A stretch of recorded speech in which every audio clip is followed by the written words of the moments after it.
known I was put on this earth to build a world where all kids can feel safe.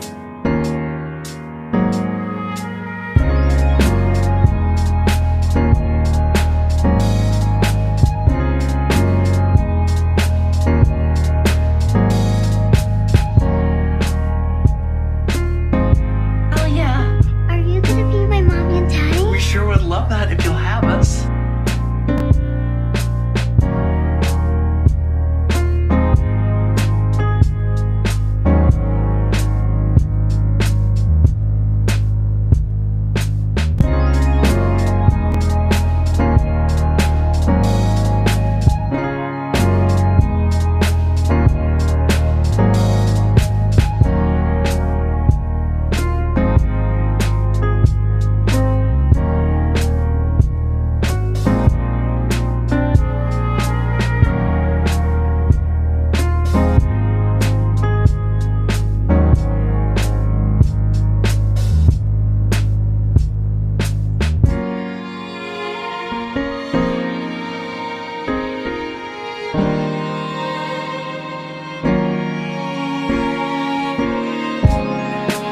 Folks just love a good American family.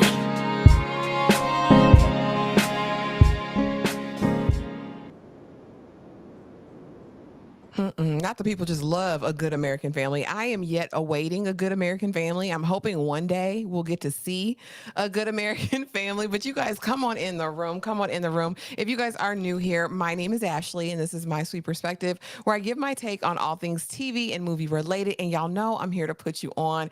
And we are back tonight to talk Good American Family, episode 3. Just when I thought it couldn't get worse, the pressure is getting worse. And I'm not here alone tonight to talk about this by myself. Y'all know what it is. Tyra over here at Struggle Reviews TV. Come on up. Did you think it could get worse? Did you think the pressure could get worse? Absolutely. I knew what we were in for. And it's going to continue to get worse out. The pressure is going to be insane by the time we get to the last episode. Like, this is the ridiculous plateaus I thought that we would be hitting beat for beat. I did. I'm still holding out hope that at some point the perspective is going to pivot and we're going to get a whole new take and a whole new experience on this, because I feel like this is unjust. As much as you don't like, as much as after we've watched everything Natalia Grace, as much as we haven't cared for her or felt as though she may have ways based on her lived experiences, there's no way Natalia was giving this. Was she, Tyra? Yeah, absolute girl. This is a Mike Epps production. I'm not about to play with you.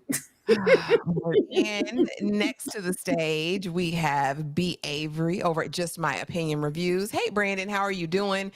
Did you think it could get worse? Did you think that after episodes 1 and 2, it would get this bad, Brandon? It's crazy. It's crazy. And hello, everyone. How y'all doing out there? Hello, Tyra. Hello, Ashley. Hey. Thank y'all so much for having me. I really do appreciate it. And I'm really, really excited to talk about this episode. But no, Michael is driving me up a wall. I am fuming over here. I don't understand how it could have got worse. I mean, you would think that the way things ended in episode 2, we'd be like, okay, clearly something is awry. But she keeps giving him evidence and he is playing stupid.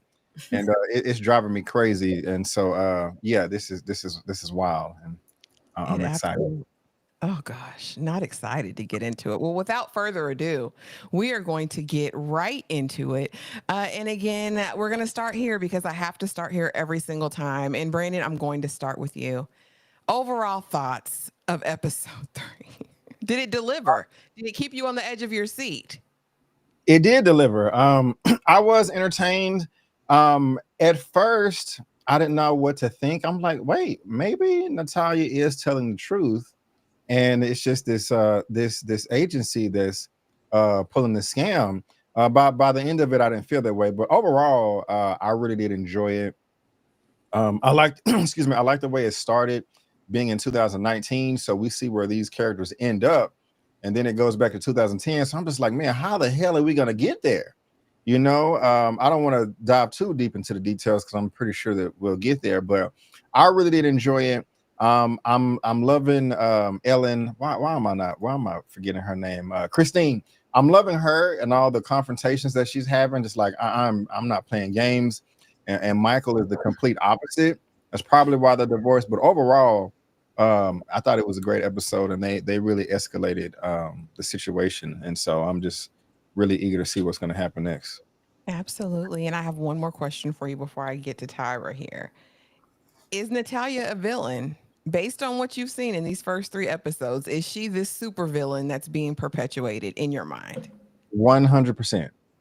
100%. The facial expressions, the looks, the attitude.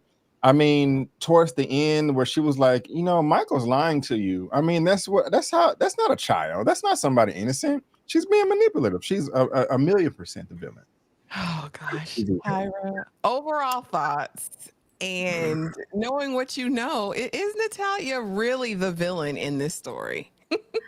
I'm gonna leave everything I ever knew behind just for this series. She is the villain. I'm waiting for the reality, you're gonna projectile. defend it. No, we can forget that. I'm waiting for projectile vomiting. I'm waiting for her to crab walk down some stairs backwards. I'm waiting for the exorcist to happen. Okay, I'm ready for her to be a cannibal, to bite somebody.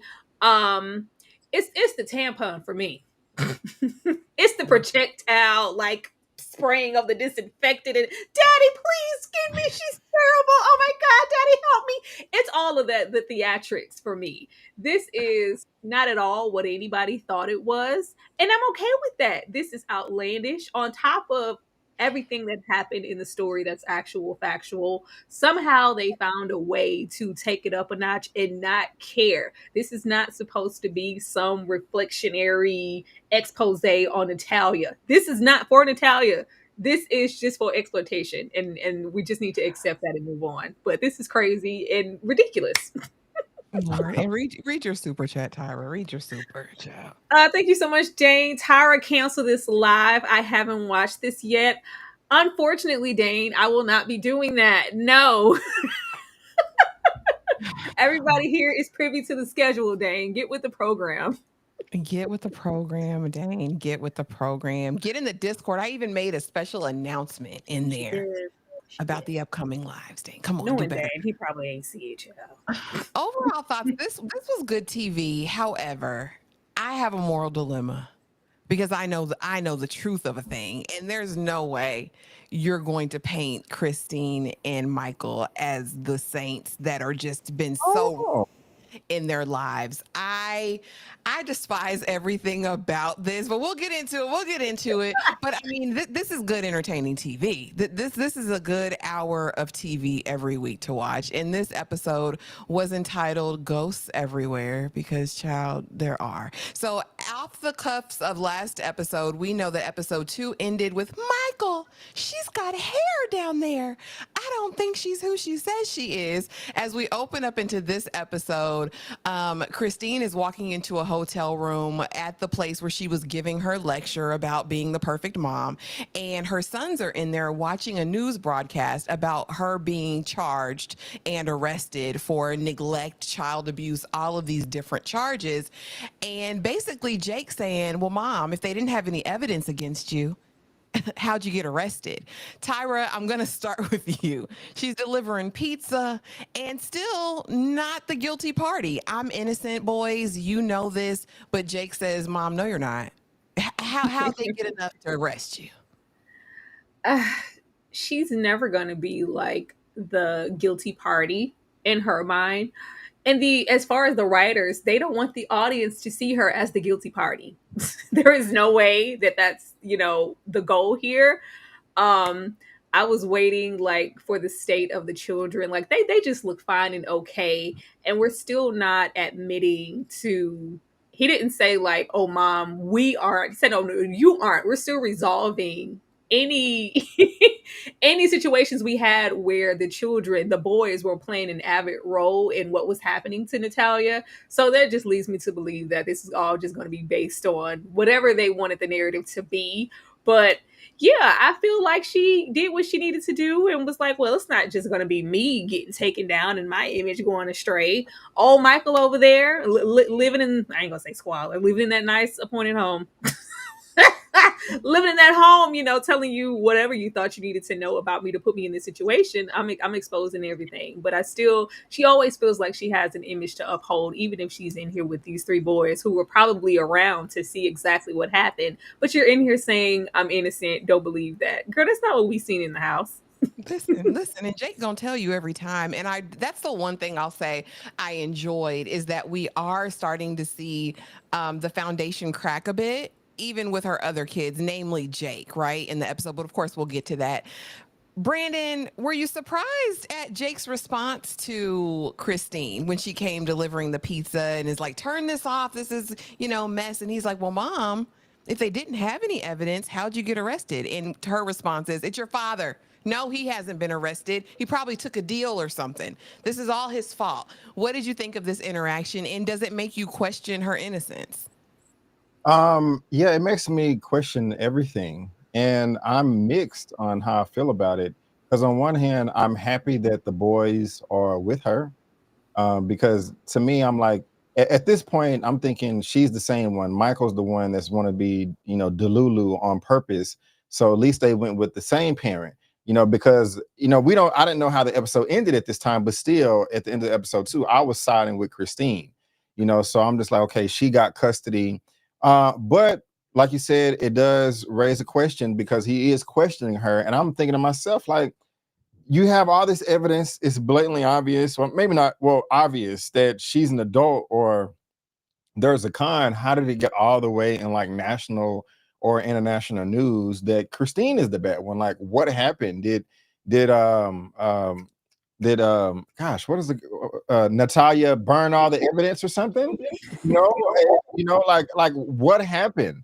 So I just don't know because I thought it was a cut and dry case, but apparently somebody's doing something behind the scenes, and we got 9 years to find out, to explore. So I'm mixed. If that answers your question, hopefully. It does. It does. And easing on down the road, victory and defeat in the matter of moments, because the look of elation that was on Michael's face when he sees Kristine in cuffs walking across his TV. Oh, we got her. Look, babe. Kristine, look at her. She looks bad. Look at her. She looked real bad. I said, Michael. Not 5 minutes later to get a call from the same detective he rolled on everything over on to say, Michael, the prosecutors are picking it up and you're going to be charged as well. I didn't do anything. Well, F you then, man. Brandon, what did you think of his joy turning into pain in a matter of moments? And what do you think of Michael in this situation and predicament now?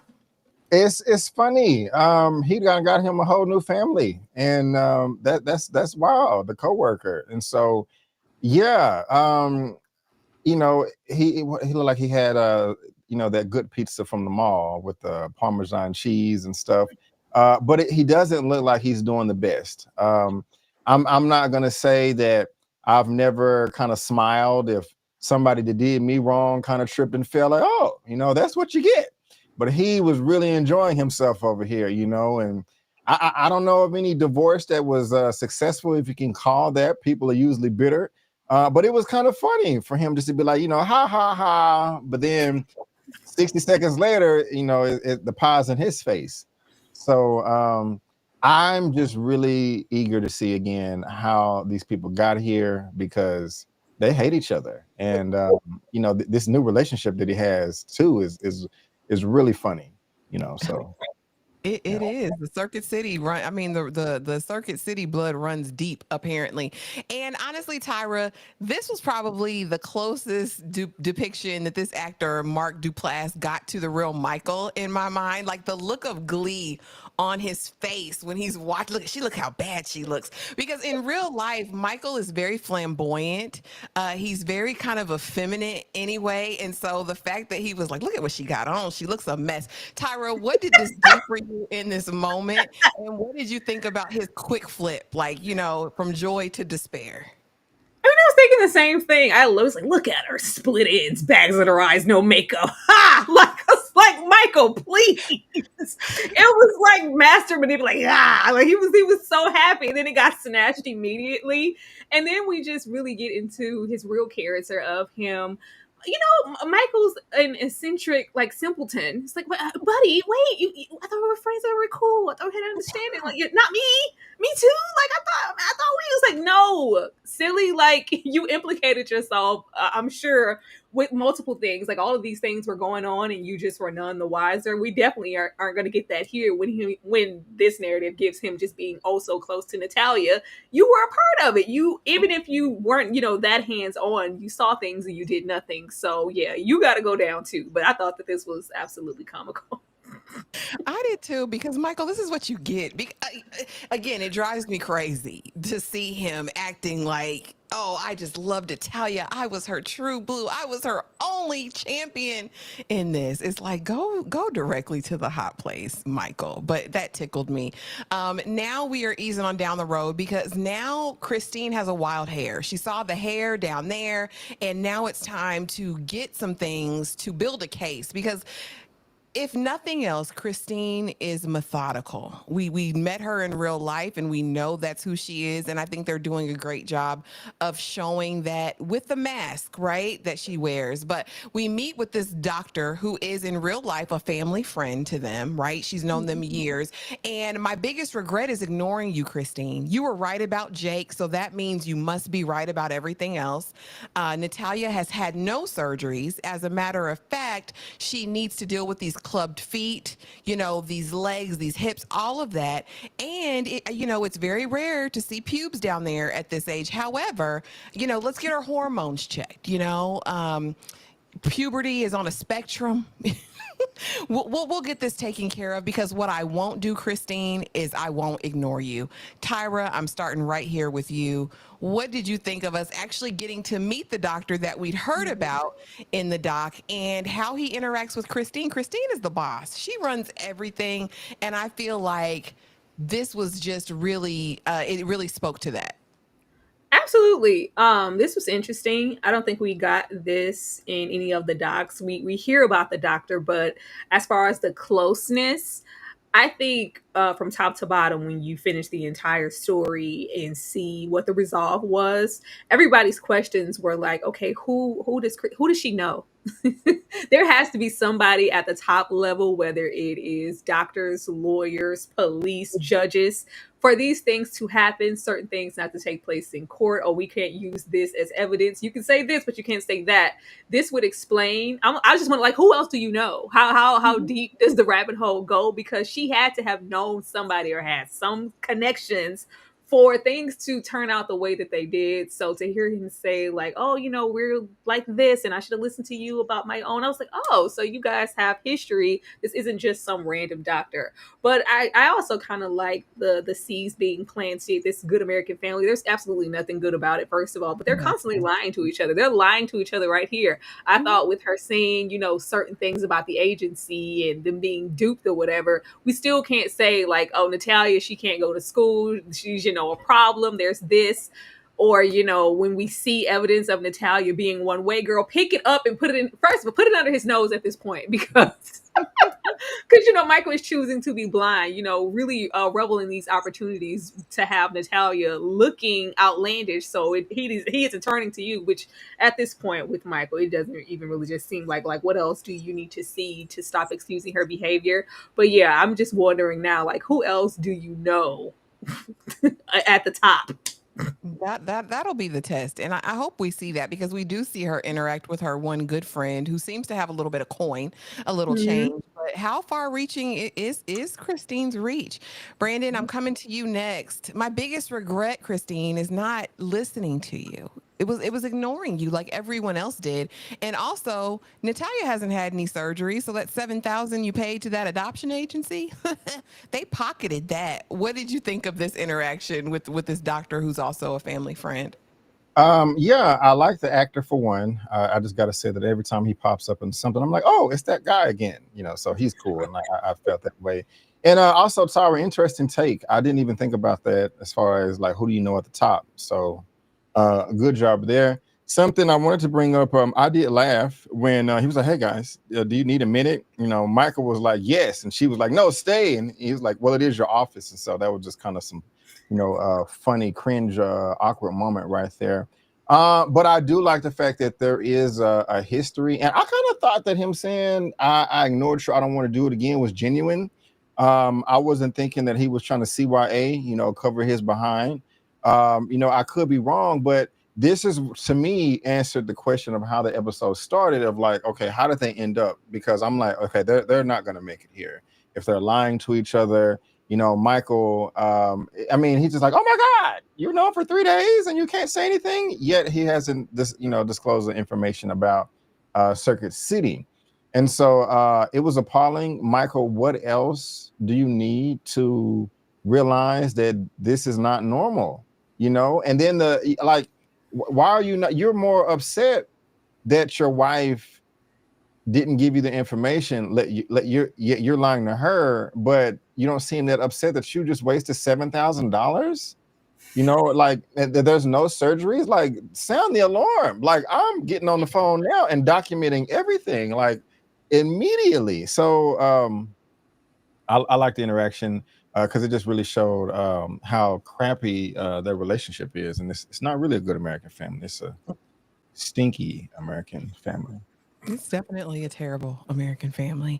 And even outside of that, when we're thinking about this is really laying the foundation for what will happen eventually in the future, because it all starts here, right? Because this is your starting point. What would I do if I want to prove that Natalia is not who she says she is and isn't the age that she says she is? Well, I'm going to send you some referrals. And of course, Michael, being that he's jobless and a brokey at the moment, listen, we haven't met our deductible, okay? Kristine, well, what does it matter? You've got this big promotion, Michael. So let's ease on down the road. And so now it's referrals, and we're building a case, because I really want us to get into this mind frame of who Kristine really is. And like I said, she's strategic. So I'm taking everything that's being said to me by these professionals, and I'm going to build from that. So I'm taking Natalia to every doctor possible. I'm taking her to the dentist. First, I'm going to bring her little scooter that she doesn't seem to need when you're having her walk miles around the block every 2 Walk around the block. I was like, how many times are you going to have her walk? She can't walk. Like, the way that she is so mobile here, ambulatory on her own, is beyond me. Okay. But so she goes to every doctor. She's showing out because, again, we're building a case. Tyra, I'm going over there because you're the most animated in this moment. What do you think about these long walks around the block and all these visits? Because I'm sorry, like, if you've seen and you've watched Natalia and how hard of a time she's had walking, like, let alone unassisted without her, but just, walking, and how painful it is for her to walk around the block. I was like, what? Go for a walk, Natalia. Go walk around the block. And then she just goes, like, and we see her so much without her scooter, without anything, the special shoes. We don't see her with anything. Natalia just looks unaffected. I was like, this is not for Natalia. Because the brunt of Natalia's pain when it came to her was, inflicted on her body in the standing and the walking, and it was a lot. So it's just like, oh, go for a walk now. I was like, what? But the referrals in the building of the case is like, yeah, this is just all for Kristine to build, like, well, I got something here, because so far we haven't found anybody to tell her she's actually this age or this or that. I guess we're gonna meet that later on in another episode. But she's getting enough here to where I think when she was talking about when they keep referring to the son who has the autism and not giving up on him, and all these people, referred me to this and that because they were saying that I was wrong, but I chose to kind of go on my own whim, and look how he turned out. So everything in my body is telling me that Natalia is 83. I'm gonna go with that, and we're gonna pinpoint everything until we get to Natalia being 38. Okay, I'm gonna get the result that I want, regardless of whoever's telling me whatever. But the walk around the blocks are killing me. I mean, listen. I was like, really? And the way she left that scooter at her feet and was like, come on, Natalia, get in the car. Brandon, talk to me about this. What did you think of all these doctor's appointments? And what did you truly think Kristine's motivation is with this? I'm still Team Kristine over here. She's upset, and she's taking all of her frustrations out on Natalia. I have a different opinion on it now, though. You open my mind because I mean, it's funny that she really is making her go walk, like, and she can't do that. That's just, that is torture. That is child abuse. But at the same time, she's not a child. But at the same time, I don't know, because this montage, and she was like, they were saying, I think it's at this point that her condition is not even 1 in a million; it's 1 in 2 million. Yeah. And there's no way to know through normal testing how old she is, etc. She's like, but her skull is the same size as an adult, and she has adult teeth. And so at this point, I'm just like, well, damn, like, what is going on? Like, it's the agency is a scam, but maybe Natalia really doesn't know. And I was saying to myself, should we feel sorry for her? And I was like, no, hell no. No matter what, there's no excuse for your behavior. But the walking is funny. I don't know why they still had to pay for this. I would have tried to pull some receipts and say, like, hey, we already gave this 7,000. Let's try to track this, follow the money. But I don't know. It was funny and cruel at the same time. Absolutely. And being that the agency is now closed, there's not really a way to get the money back, right? And so now we go to see a specialist, because if the medical, the actual, as it relates to her condition, her body, all that's not working, let's get into her mind, right? Natalia has an attachment disorder. Feed her like a baby, but if she's over 18, she's a sociopath, right? And so I think this is really the thing that spearheads Kristine's next mission, because Kristine says, the only useful thing that lady told us was that if she was over 18, she'd be considered a sociopath, and I might have some other options. Brandon, I'm going to start here with you, because you don't know the real story. So just from this interaction with this therapist, first of all, what did you think of her approach? Hold Natalia, feed her, swaddle her like a baby, put her to bed. But if she's over 18, these behaviors do suggest that she is a sociopath. Yeah. First, I was like, man, I really want to look up like the real story and see how much is real and how much is fake, because this is just so wild. But what got me with this scene is how different the reception was of the news from Kristine to Michael. I mean, Michael was like, oh my God, okay, great. This makes sense. It was like confirmation bias for him. Like, yes, I knew it. There was an explanation. There's nothing wrong with Natalia. It's because she didn't have a mommy and a daddy, and this is normal. We got to treat her like a baby. Yes, yes, yes. We have an answer. We found the solution. But Kristine's response was the funniest. Like, like you said, like, okay, so you're saying that if she was 18, she's a psychopath, but I gotta, put a bottle in her mouth. And when she spin it like that, I'm like, yeah, I like how she's being more logical than emotional.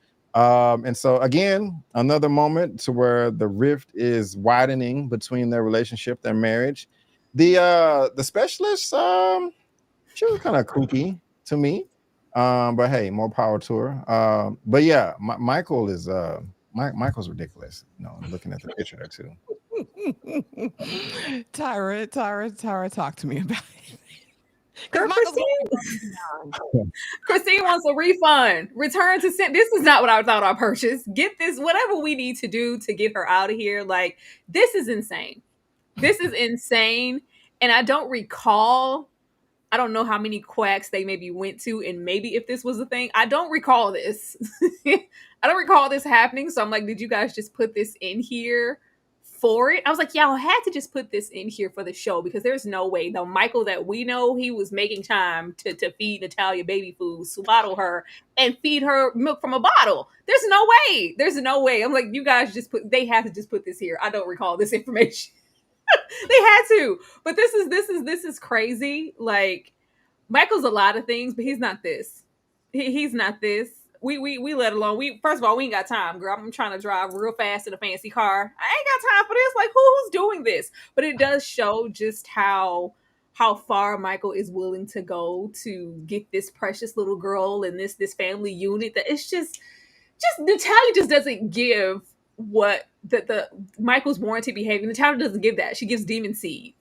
And it's just not. So when he's, like, what are we doing here? What are we doing here? This was really, really weird. But it's like, if Michael is willing to go this far to help and save her, how much further is he willing to go or tolerate? Mhm. Apparently too much. So now he's at work, y'all, and it's bye Circuit City, and comforted by the new wifey, Tyra, because this is the woman we see in the opening scene with him. Like, Michael, what's wrong? Comforting him, telling him to get Kristine and lay her down on the Circuit City floor and rock her world to deliver the news to her about the loss of his job. I want to know from you, Tyra, is that a good strategy? And what do you think about them even making us spending so much time with this part of the story? I'm like, it's very off-putting that they're spending so much time with the whole Circuit City thing for me. I don't know. I don't want to be in Circuit City. We all know them Circuit Cities got closed down. Like, why are we here? Why are we here? We know Michael clearly is immature. He's nervous and scared. He doesn't want to look a certain way in front of Kristine and not want to look like I'm not a provider for my family. But at the same time, how long is this charade gonna? You gonna wait for the bills to all turn pink before you? All right, everybody, calm down. I no longer have any income. Like, all this energy that you're putting towards hiding and keeping this a secret could be energy towards finding a new job. Like, what are we doing here? This with the soon to be wife, like, who cares? Like, I don't care about the foundation of their relationship. That never really had anything to do with anything. But they are letting us know that she does care enough for Michael. He always sitting on the floor like a child. He's, Michael is, they do have certain essences here of Michael, like him kind of having those adolescent ways about himself and that immaturity to where he would be sitting. I'm not good enough. That's why he Bessie's over there with Natalia. Just weird. Like, there's that, but I don't really know why we need so much of it. This better be the last episode where we hear about Circuit City. Lord, please, Brandon, bye Circuit City and the new wifey. What do you think the significance is for them showing her and her comforting him? And will this advice work, do you think? Bring Kristine into the Circuit City office, lay her on down, and give her the business, Michael, and that'll make it all better. No, Michael just does not have it in him to pull such a stunt. I'm sure there's other, people out there that would appreciate something like this, but that's just not his style. So I don't think he's going to be pulling it off. But a lot of things are running through my mind as far as their relationship. I'm wondering, okay, have they messed around before? Is the baby his? We don't know if they went around the corner at the last Christmas party or something like that. So in 2019, he could have a teenager that he's not aware of. I'm being dead serious. And it's just an interesting relationship because, I feel some type of way that Michael ended up being with her, knowing how flirtatious she was at this point in time. Like, she doesn't seem like the loyal type. I could be wrong. And for you to settle for that, okay, well, maybe that's okay because he's like, I'm 49 years old, or I already got kids, I'm not going to be going to the club and trying to pick up a shawty, so let me just take what I can get. I don't know. I actually do want to see more of their relationship and how it came to be. I wouldn't mind. Let me say, I'm not saying I want it, but I wouldn't mind. I'm not bored with it so far. I'm just like, whoa, how did this end up? So.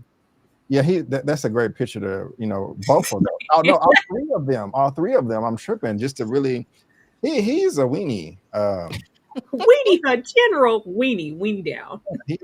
That's a good name right there. It's just come on, Michael is tripping across the board.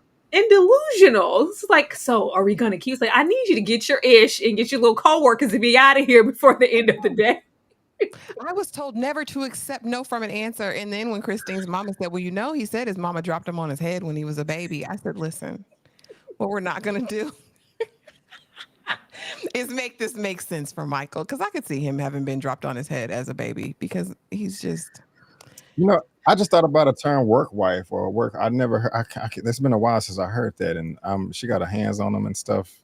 Mm-hmm. I guess it turned out to be for real. But it's inappropriate. I know we're painting him to look like a victim and a savior. which is odd. Absolutely. You know, that's what the people do. So now we are into it. And there were too many scenes to put it in different slides. So we're just gonna put them all together. Because honestly, and what I was thinking as I finished this episode the first time, I said, oh, this is a dream sequence. This is Kristine's alternate reality, right? Because if we listen to everything that was said to her at the beginning of this episode, these are all the behaviors that she ends up demonstrating, right? I think the first doctor asks her, well, has she come on her monthly? Does she have a period? Does she have a menstrual cycle? And then we hear about behaviors. And so this is the first time we see it. We see her, when confronted, grab Kristine by the face, by the eyes, while she's driving, trying to cause her to crash. We see her trying to beat up the brothers in the back seat with her little self. We see her standing in the corner talking about, Kristine, I'm not afraid of you, right? You know I'm not scared of you. Get her, daddy. She's a monster. I didn't do anything. And, we'll see some other things and I'll get into those individually. But Tyra, I'm starting with you. The making of a monster. What did you think about all of these episodes? All of these events that we saw with Natalia and her behaviors? Girl, this is the makings of the, generic horror movie that we have yet to see. I want to see this movie. This is the orphan and then some. This is, the little inbred orphan. I'm here for it. I'm here for it. There's no way in hell you would let Natalia take precedent over your livelihood in life as well as your 3 sons. Like, no, nobody's tolerating this. This is insane. She literally almost just runs over her own son and crashes the car. And Michael's like, "Oh, what did you do? Oh, daddy, like, get me out of here!" And he just melts and picks her up like the overgrown 9-year-old she is. Like, why are we holding her? Like, what are you doing? What are you doing? And coddling her. The looks, like the off-centered evil, glares and stares into the camera. He's lying to you, right? Like, he lost his job. You don't have any income. I was like, what? Why are we doing this? Why are we painting this narrative of Natalia? Like, this is just not helping. And it's sad because some people may not have went down those streets and have seen, anything. So if you are just watching this, you're like, oh gosh, this, 57-year-old Natalia is a piece of work. We got to get her out of here. She's a hindrance to these people's livelihood. And this could be their first impression of her. But this is really insane. And I just want to see the movie that this is based off of. This is The Orphan. This is The Omen. This is The Seed of Chucky. This is all of that wrapped into one. Like, all of the narratives that are painted. And how long are we going to do this to where she's calling it out and then Michael chooses to ignore it? How long is this cycle going to continue? And if she's not afraid of her now, and she's still, playing her cards, at what point is Natalia going to be afraid of her to get her in the position that we know that Natalia ends up in? That's the question of the day, Tyra. Because listen, if Natalia was really doing all of this, the level of fear that I would have having her in the house with my children, right? We'd already seen the thumbtacks. Now she's trying to throw people from vehicles. She's opening the doors on the freeway. She's doing all manner of evil, Brandon. What do you think of these scenes that we saw with Natalia demonstrating, psychopathic tendencies, to be quite honest? Yeah. At first I was a bit frustrated with Kristine because the shot, she was doing a voiceover, just like, yeah, the behavior is just getting worse and escalating. And it showed her fighting the boys in the back of the car, like while she's driving. And she was just looking in the mirror, like, stop it, calm down. I'm just thinking, like, how are you allowing this? Like, these are your blood, and she's terrorizing them. They're not just horsing around. She's being very dangerous. Last episode, you saw her with a knife. So, Kristine, what are you doing? But when we got to where she crashed the car, I was like, okay, yeah, Kristine has some sense. She's done. She's like, I'm leaving. I'm taking the boys. I think that's what she said. Correct me if I'm wrong. So that was cool right there. But this also just kind of just shows that Natalia is suicidal. Not only did she try to kill Kristine, like, she don't care about her own life. Like, who does that? Like, nobody just has that thought process. But yeah, I love the slide and the caption, the making of a monster, because she does look horrific. Have we made it to the scene where, I guess, yeah, I'm not afraid of you. When she asked her to go put her face in the corner, she had Yeah, the that's camera. her, the top left one. Yeah. I'm not afraid Yeah, of you. I mean, man, get that on video. Like, Jesus Christ. But at this time, Kristine is like, I'm done, because she got the letter and all that.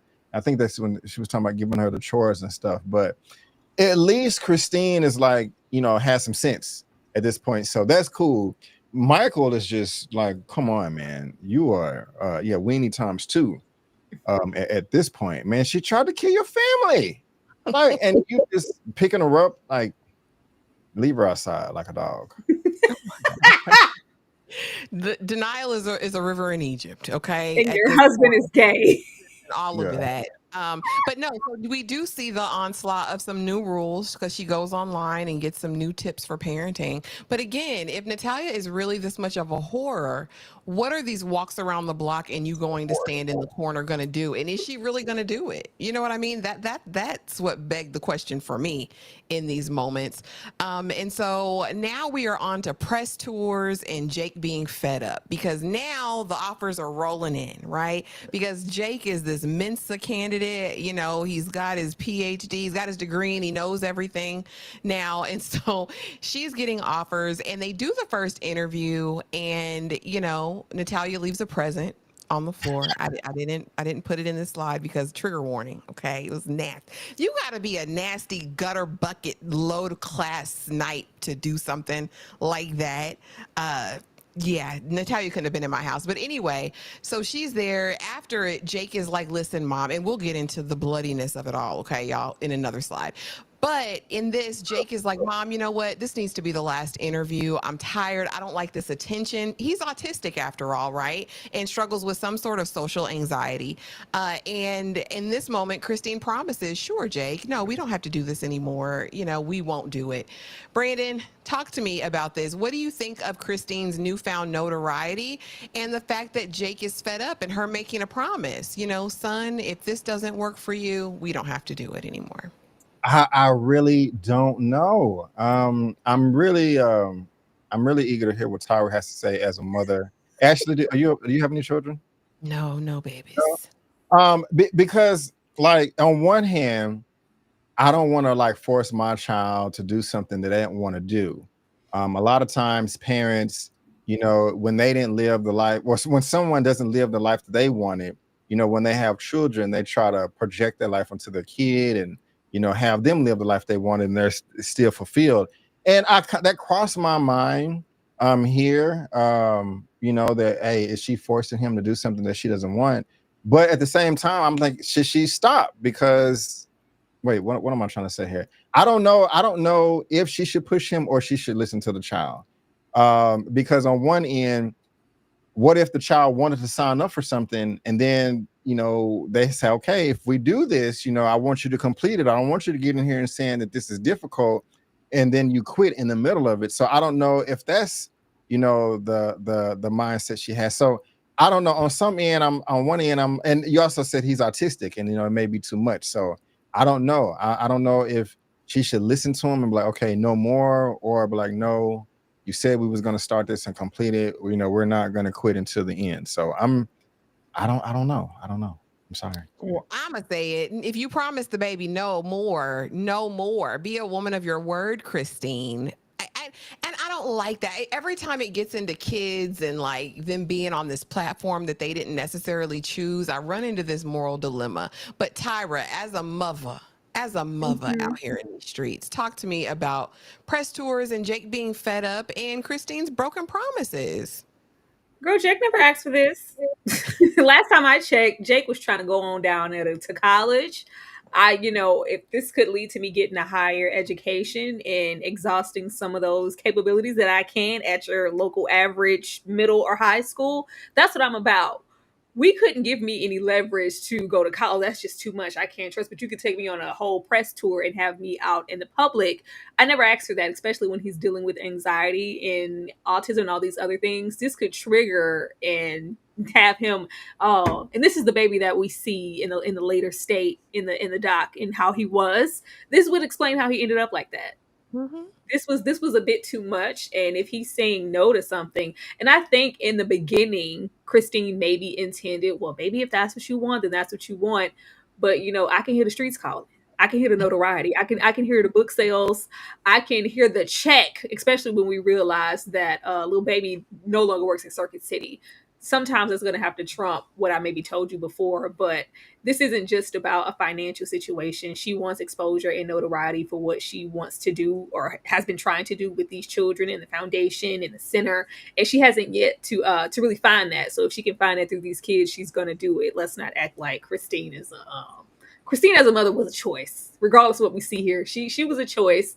But yeah, if you tell someone something, especially your babies, you stand on it, especially if it's something that may trigger them to go down. Because the his state in the doc was really, really sad. It was. It really was, especially with all of the potential that he had. Y'all, this was nasty. This was grounds for eviction right there. Mona the goddess said it best. I would have dropped her off at the fire station because pack your raggedy duffel bag and get out of my house, you nasty heifer. Because there's no way in reality that this happened. But again, this is indicative of what the first doctor said. Well, has she reached her menses? Like, is this a thing? So now Kristine is in the best mood ever because she's just gotten call, for another interview, and she's cleaning up, bippity bopping and booing around the house, and goes to Natalia's room and sees all of these socks filled with blood. Brandon, I'm gonna start with you. I'm gonna go over there first. What'd you think of this? This further just cemented your support of Kristine, right? Because this proves that Natalia's a grown woman. Well, yeah. Well, first, it is gross. It's man, God. I mean, I'm not. And I'm also. I'm trying to. I'm not trying to be silly. I was just imagining the smell, like possibly, But that is not. That's a very, very unsightly. Um, I'm surprised by Kristine's reaction though, because she wasn't irate. I mean, going back, she would just, hey, what's going on? I found some bloody stuff in the closet. Are you okay? Was it your nose? When I first saw her reaction, I'm thinking that she's gonna be like, oh hell no, what the hell is this? What is this? But she was trying to be nice and then ended up crashing the car. But this is nasty as hell. And at the same time, I don't know if it still cements that she's a grown adult because women do, of course y'all know more than me, of course, but that happens at a young age. And also a small bit of me was trying to be sympathetic, because I have heard stories before of little girls starting their period and no one ever told them. They didn't know what was going on. I mean, the first time they even heard of the concept is when it was happening, and they had psychological issues. And so I was kind of thinking like, okay, maybe that's what Natalia's going through or whatever.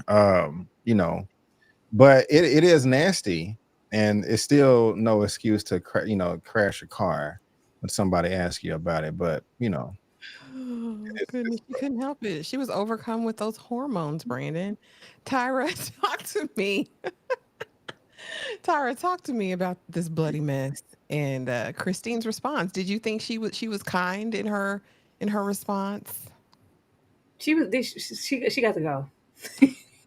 Natalia has to go. Absolutely not. Immediately. Absolutely not. They're called disposable pads for a reason, Natalia. This was gross. There is no way in hell I'm gonna see this and then have a little, yeah. So like your period, did you start it? Do you need some help with that? You want me to teach you how to use a tamp? No, there's no. This is calls for termination. You're fired. You're never to return. You're barred from the facilities moving forward. This isn't just oh, I'm nervous. I'm getting my period for the first time and I don't know what to do because nobody ever told me. No, this is, I have actively been having my period for a while and I'm hiding it from this family because I don't want them to think I'm a grown adult. Like they are really doubling down. There's like no questioning. I thought the show would really lean into where how old is she? There's no questioning it if she's actively hiding it. Like as a little girl, why would you feel the need to hide it? The only other alternative is, some girls do mature a lot faster. I have, heard of girls, if you're 7 or 8, you may, have gotten your period at that time, or you might have, hair. That's not an unheard of situation. But the reaction from Kristine, and I don't know why she didn't collect all of these and lay them on Michael's pillow. I don't know. That's why I'm at with Michael. But other than that, this was really, really disgusting. And it just seems like every time she questions Natalia, that's when her behavior just gets really irate. Absolutely. Absolutely. I listen, this is all to me a fever dream. This is literally we are stuck in a Wait, did she delusion. did she get her period in the? I don't recall Yes, this and it says either. that she ate it. So I'm just glad they didn't say that in Wait, this. what? You remember. You I did. remember. They said she. I don't recall. I don't recall. Yes. Christine had told Michael that, and this is on the documentary, the first part, The Curious Case of Natalia Grace, that Christine told Michael that she got her cycle and that she would eat it. Oh no. Eat it. So I Yeah, am I glad we don't. didn't go that far with this, but That's what I'm saying. This is all Christine's narrative. Like, maybe not me, maybe I didn't remember it because it was never anything set in stone to where Natalia would acknowledge, well, yeah, I was young and I did. We never confirmed whether she got her period or not. It just seems like a divide as far as what Kristine was using to maybe juice up the narrative, like, oh, there's hair, and she has a period, and she did this, and she did this. All these things prove that. I really don't think that she had her period yet, and she was hiding it in a closet, child. child, Jesus. not like that. But like I said, they could have made it more salacious. Like I said, the facts are stranger than fiction in this situation. So now we're easing on down, and here's just another episode. Natalia, it's your turn to clean. You're gonna have new chores every day. All right. And now I need you to clean the kitchen. Here's a bottle of some toxic cleaner, and I'm gonna leave my cup right here. So when you spray, it's gonna get in there, and I'm gonna say you tried to get me. I thought this scene was really interesting because Jake is there the whole time. Michael comes in a little bit after. When she confronts Jake, did you see her spray that in my? He's like, no, like he's just kind of standing there. And I thought that was really an interesting take on it because again, everything we've seen so far has been in Christine's favor. Tyra, talk to me about this. This was famous, infamous in the Yeah, I documentary remember as well. this. Her I spraying the Windex in the coffee. Yeah, I remember this more so than the cycle situation. And this was really kind of the stamp on Kristine, like, oh, okay, now I'm finna turn up because this heifer trying to kill me. She's really trying to kill me. You intentionally are trying to poison me. The son kind of being in the kitchen, we're really leaning into the narrative of him looking at her behavior and starting to look at her sideways like he did with the interview. Like, I don't just not want to do them anymore, but I don't like the way you sound. Why are you talking like that? Why are you changing? It's like you're a different person. Can we just not? This isn't my mom. So him questioning her, that is, an interesting situation. But yeah, whatever they say Natalia did, she did it. She sprayed it. Brandon, did she spray it in that lady cup and want her to drink it and die? Yeah, she did. She definitely did. It's obvious. And Michael is stupid for not believing his wife. Like, what is y'all's marriage built on? Y'all don't communicate. Y'all don't believe each other. The evidence was there because right after this, she put out the papers and was like, this is the fake picture. This is false. It's fake. Xerox. Yeah, I mean, this is the nail in the coffin. If it wasn't 30 minutes ago. And again, Michael is stupid. Just dumb as a box of rocks, and he can't help it. Now we have research in the campaign because now she's had enough. Okay, you've tried to hurt my sons, you tried to make me crash my car. I went and I pulled the records because I need to know. And here's her birth certificate, Michael. Well, how old does the birth certificate say? Well, it says she's 7, but that's not her picture. She's in on it, Michael. She's in on it. She stole someone's identity. And we see Kristine visiting the former adoptive parents and the mother being like, listen, Natalia is in on it. It's a scam. We don't have your $7,000. You better go try to ask her what happened to it. And so again, now we're doing further research. And I think the campaign is going to ensue now, really proving that Natalia is older than what she says she is. And she's defrauding them, Tyra. Talk to me about these moments. I just have a hard time taking these moments serious. Like, it's just really hard. I wish I wasn't privy to any information and I could just like take these things as face value. But we're really leaving the narrative of Kristine enjoying what she was doing to Natalia. Mhm. She enjoyed. It wasn't like a last resort or somebody's putting pressure on me or I'm being forced. She was mad that Natalia really didn't conform and kind of fall into the narrative of this good American family, and this is yet another hopeless innocent case of a child with dwarfism and all these other look. I lifted her up, and not only lifted her up, but I've embedded all of this deep education into her, and now she's a savant and she's brilliant, and look what I can do. This isn't here. This isn't here. She's just on this crusade to get proof, all because of Michael. I don't want to hurt Michael, so for me to kind of coast him into Natalia even being older, or us possibly having to give her back, get rid of her, send her to a mental institution, whatever. I just need all this proof because I care about Michael. Like, what? Girl, What? Where? When did you ever care? you ain't do It's that just about me. hard. It's just really, really hard to sit and digest these things. But even now, with all of this proof, it's still, we're still handling situations with kid gloves. There will never be any amounts of, that's why this doesn't make sense. There will never need to be any regulations or proof or process and protocols I need to go through. If I am a mother like Kristine is being portrayed here and you're endangering my children, I'm getting rid of you, like, period. I'm sending. I don't care about no Michael, no none of that, or these ambitions of a daughter. And we're gonna dance. We're gonna dance at her wedding and give her away. Shut up, Michael. Shut up, stupid. None of that would stop me from just acing her. Like, but now it's just like I'm gonna keep her around because I'm concerned about Michael's feelings and how he's going to react to us losing yet another little girl. This is very, very strange, and I don't know who thought this was a smart choice. I don't know. Brandon, was the conversation with the previous adopted mother telling? And what did you think of Christine's research and what she's come up with so far? I got a lot to say. Well, I don't know what okay, I got to start here. I didn't, Tara, I respectfully I know. You gotta let Brandon go first. I'm I, Let Brandon go first. I'm sorry, B, but I'm trying to Kristine get used the these things to kind of validate the torturing of Natalia. This just looks really odd to me.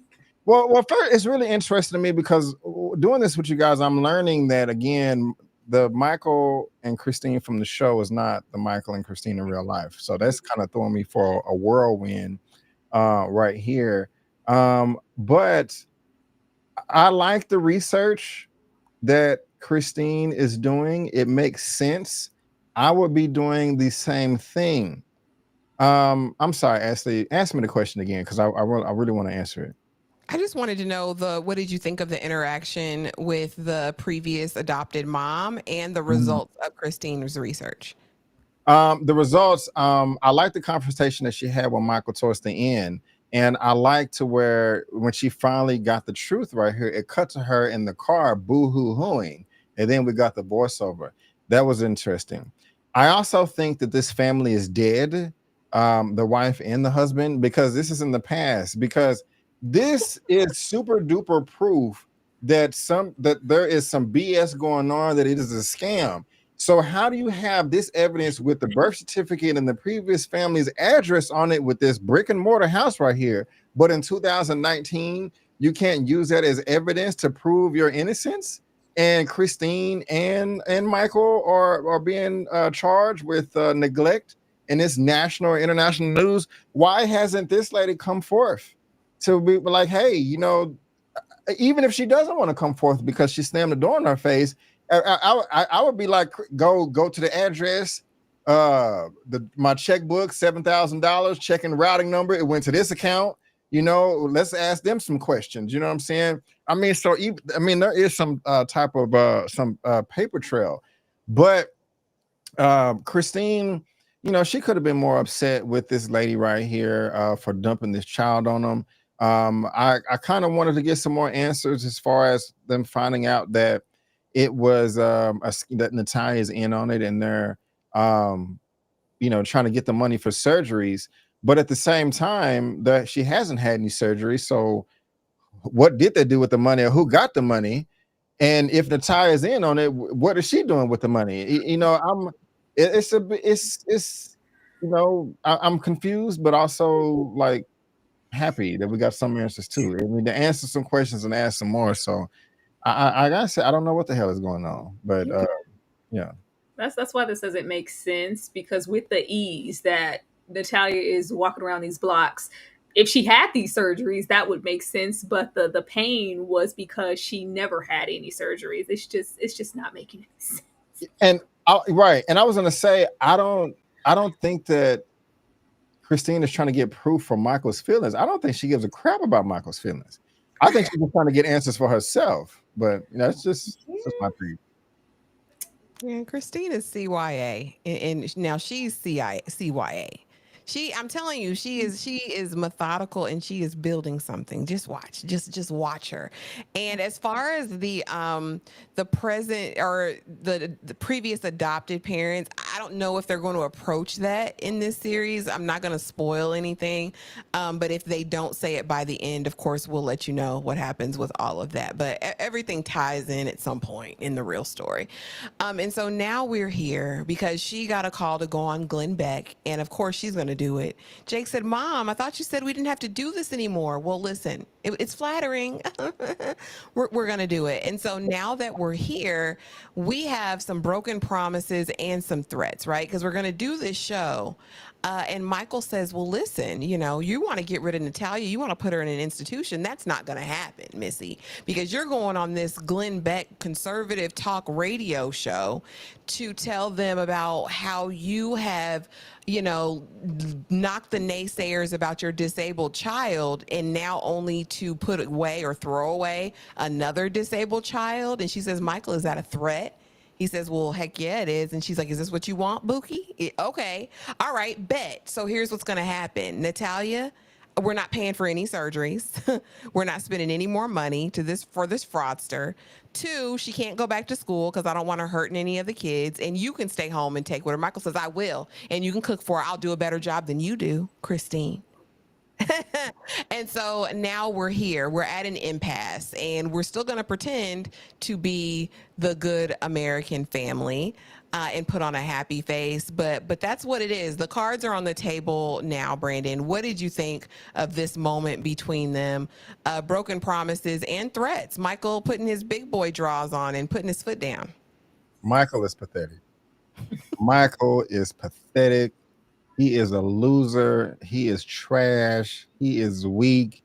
He is every negative thing you can think of, all bought up into one. I mean, I was just like, bro, are you serious? I don't even want to call him bro. Like, he don't even deserve that. Like, what does it take to? I mean, it broke my heart to where, and she took it like a G. Like, oh, we're here now. AK, our marriage is over. Like Michael got to save the world for me to even come remotely close to liking him again for this right here. I mean, she says that I was boo-hooing on the ride here, and she gave you all this information. Like, why would Kristine make that up? What are y'all married for if you don't believe it? She's just gonna make up, like, just, hey, I'm gonna leave for 2.5 hours, just come back and just make this up. This is where our money went, and you want to spend more money. You don't have a job. She confronted him right here, like, oh my gosh, what about your job? But what about it? He was still about it. Like, she gave him a chance to come clean, and like, and he was all disappointed. Oh, Natalia told me, my soulmate told you that I don't have a job.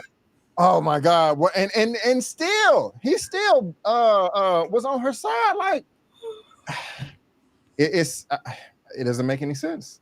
It does not make any sense. This Captain Save-'em for this demon goblin adopted child, it's pathetic. It's pathetic, and I feel sorry for Kristine. Have mercy, Tyra. Brandon say this gone. This would have worked so much better if we just played this straight and we didn't make Natalia a goblin. Like, if there were just little small indiscretions and maybe Kristine took them and ran with them, like the hair situation, or I'll even take the minstrel. It's the, I'm not afraid of you, right? Like, we can't do that and then put us in these type of situations and want us to kind of be indecisive. This makes Michael look like an idiot. It makes him, I don't know, it's something predatory about Michael. I really don't like how he is championing Natalia and her antics over his entire family. This instant, we've had Natalia for like 5 minutes at this point. 5 minutes. This instant overly attachment, and our daughter, she's so special. Like, oh, she's just like, it's just weird. The thought of him spending ample a long time with Natalia is disturbing. Like, it's just all just, it don't have any couth. Like, I don't like it. I don't like it.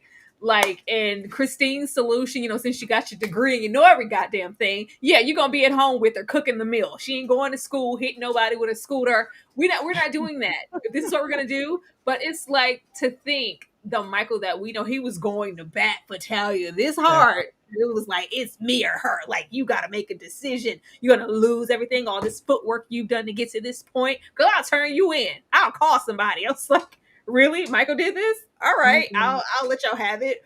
But yeah, this really sets the standards for what we will go on being. We will just be pretending. And I just want to know, like I keep saying, from these moments in these narratives that we're painting, how are we going to get to, extended living situations in other headquarters if Michael is this attached? Like, how do we get there?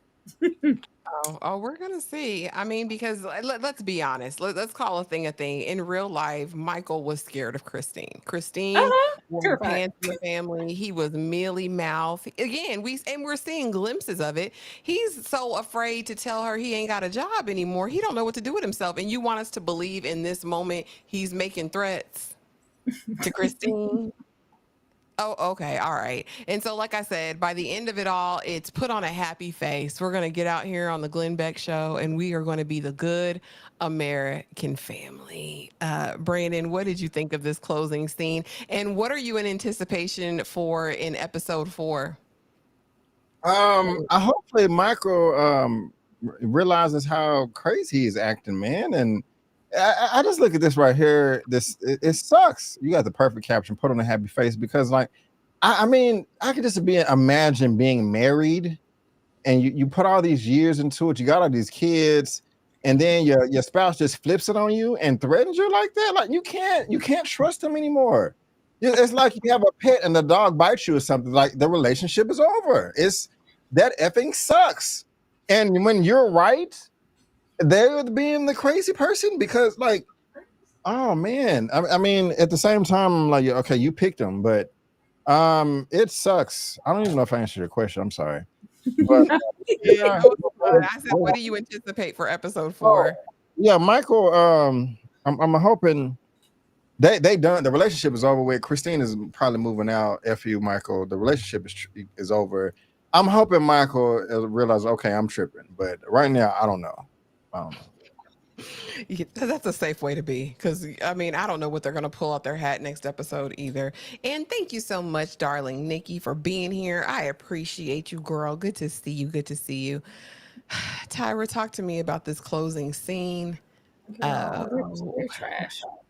These are trash And what do you individuals. anticipate for episode 4? Excuse me, episode 4. I anticipate more trash. The fact that he, for whatever reason, is going to bat for Natalia, that he's willing to just forget his entire family, including his wife and children. There's that.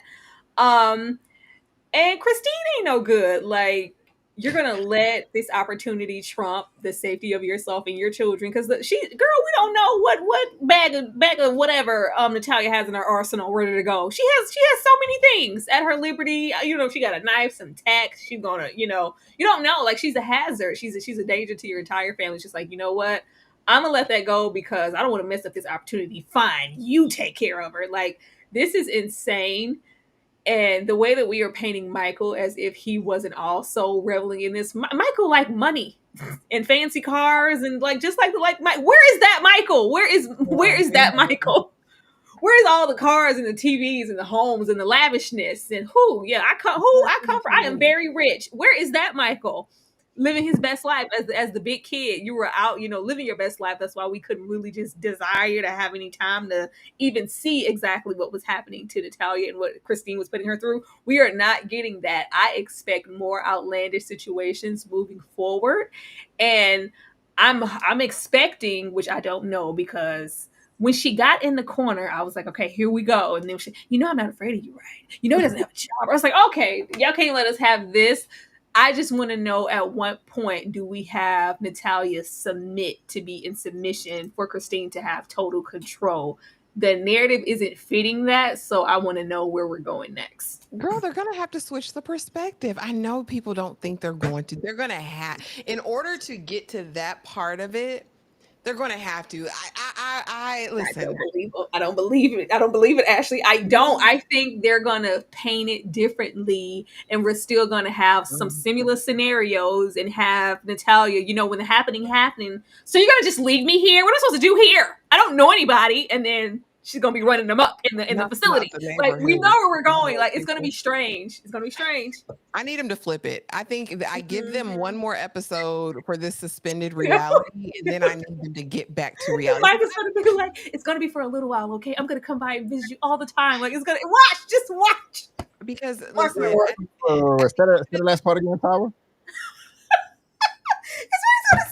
She's gonna be temporary, okay, Natalia? I'm gonna come by and visit you all the time. I promise. Like, it's gonna be fine. Like, just do what she says now, and I'm gonna be here every step of the way. You're gonna be safe. Like, watch. They're gonna keep these characters just as ill as they are, and Natalia is gonna continue to just be irate and be torturous to some other folks. I can't receive it, and without spoiling anything in real life, this it would be a complete travesty if for this 8-episode season it is only from this perspective. That would be, because listen, at the end of the day, harm was caused, okay, and to depict it in this way is just so, it would be so nasty if that's going to be the entire series. I don't know if I can wrap my head around that in good conscience, because. You lost me, Ashley. When you showed us the creators and producers last time, I was like, oh, I know where we're going. This is exploitation. This is all this is. My gosh. But y'all, that was episode 3 of Good American Family. And you guys, if you are a member of Struggle Reviews TV or My Sweet Perspective, don't forget, every Saturday night we have Blockbuster Movie Night, and we have options this time, and people can vote. And I don't know if we have a decision already, but I'm going to go ahead and let you guys know what the options are, and we'll come back to Tyra and see what say. It's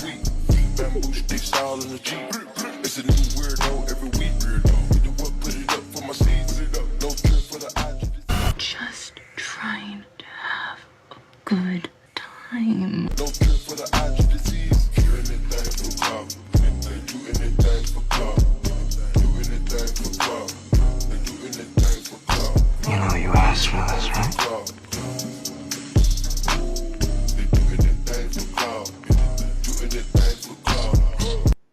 Watch your mouth. Watch it. Just stay in your place. Get out the way. Then your ass can pay. No disrespect. We trippin', but we love, yeah. Swapping, I cost her my. I bought her the Lambo, she bought me the ring. Swapping, practice, make friends. Nigga, it's never too late. You know you asked for this, right? Out of the state, son of the state. Then I get the bills up out of the bank. The plug in the media fake. Trying to have a good time. I just.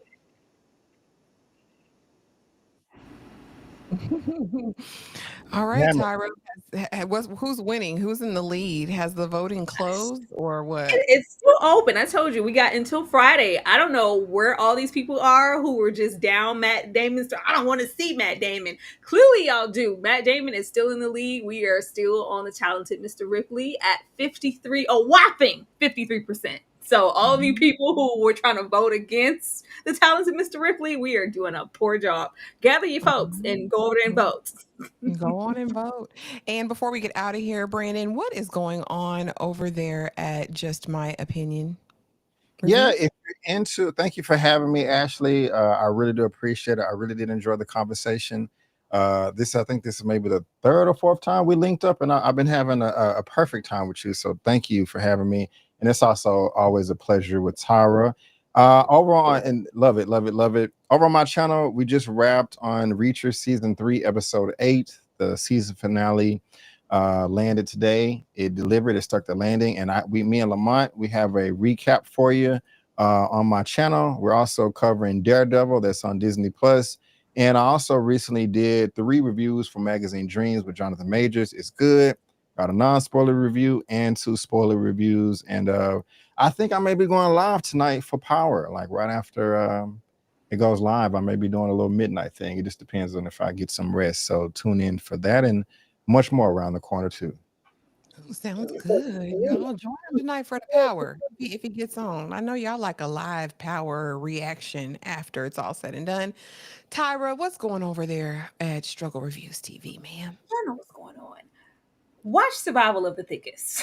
We will be discussing the latest season of Survival of the Thickest this Sunday.